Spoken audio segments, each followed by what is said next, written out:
CTV News at 6 with Joe Perkins.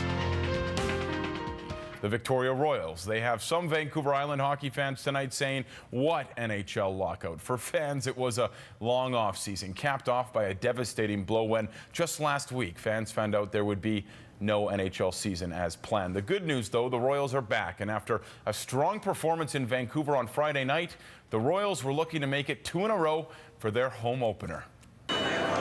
A near-capacity crowd of nearly 6,600 people poured into the Save-On Foods Memorial Centre last night, ready for their first look at this year's squad, already 1-0 after a victory over the Giants in Vancouver on Friday.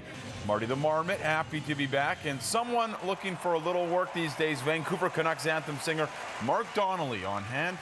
Only 7 minutes into the first, Victoria pins the puck in the Giants zone, gets it down to Ben Walker, who makes it 1-0 early. This kid fired up.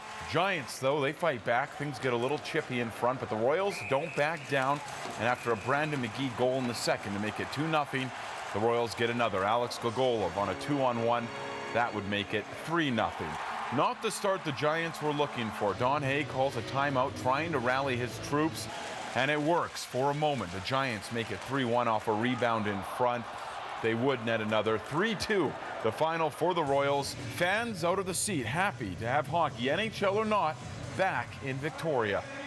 Oh yeah, for sure. Yeah, it's the only game in town, so you got to support the Royals, man. Not excited. Yeah, kind of a bummer, but we got the Royals, so yeah, we're okay. I guess we're set. Yeah, for sure. It's a great option. I think it's going to be big this year, just without the other hockey. Are you even thinking about NHL hockey right now? Absolutely not. Why not? I'm pissed. I'm pissed. Let's get back to work and get on the ice and let's have some hockey. It's season time. Not season time for Mark Donnelly, who says he's staying busy with the Canucks locked out. The face and voice of the Canucks national anthems says he has no problem singing for junior hockey on the island. If we can support the junior teams, because that's where you got the guys that are working really hard and trying to do their best. And I sang for the Peninsula Panthers last night and sang for the Royals tonight, and again, I'm a big junior hockey fan. The Royals' next game is this Friday at home against the Kamloops Blazers. They will also play 1 week today, next Sunday. That's a rare 1 o'clock start. Limited quantities of $5 tickets will be available tomorrow at 9:30 a.m.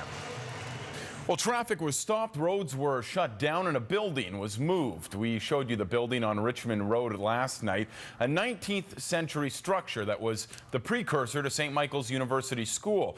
Well, this week it was cut in two, and last night it was finally moved.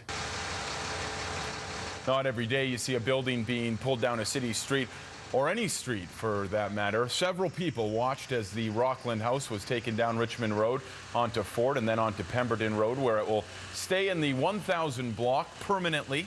The move was orchestrated by the City of Victoria and Abstract Developments. Along with a few road closures, neighbors in the area say phone and internet services were disconnected briefly after the move. The building will remain rental units at its new location, and in the Richmond Road location, there will be new condos going up. Well, it's a chance for Premier Christy Clark to win over municipal politicians. Tomorrow, hundreds of municipal politicians from across the province will arrive in Victoria to attend the Union of BC Municipalities convention. But Bill Bennett, the province's new Minister of Community, Sport and Cultural Development, says the message to municipalities will be clear. Money is tight. The conventions have typically served as occasions for governments to make major financial announcements. More than 200 resolutions are up for debate at the convention, including decriminalizing marijuana, banning shark fins, and cleaning up the tsunami debris. Premier Christy Clark is slated to address the convention on Friday after opposition New Democrat leader Adrian Dix speaks to delegates the day before on Thursday. Turning to the Lower Mainland now, a paraglider was rescued early this morning after crashing on Mount Cheam near Chilliwack. Rescue crews were at the base of the mountain early this morning. The man was stranded 3,500 feet up the mountain overnight. Crews had to use a helicopter to get to the man, who was stranded in an isolated area. A hoist was used to pull the man to safety. He was then taken to hospital with minor injuries. The cause of the crash is unknown.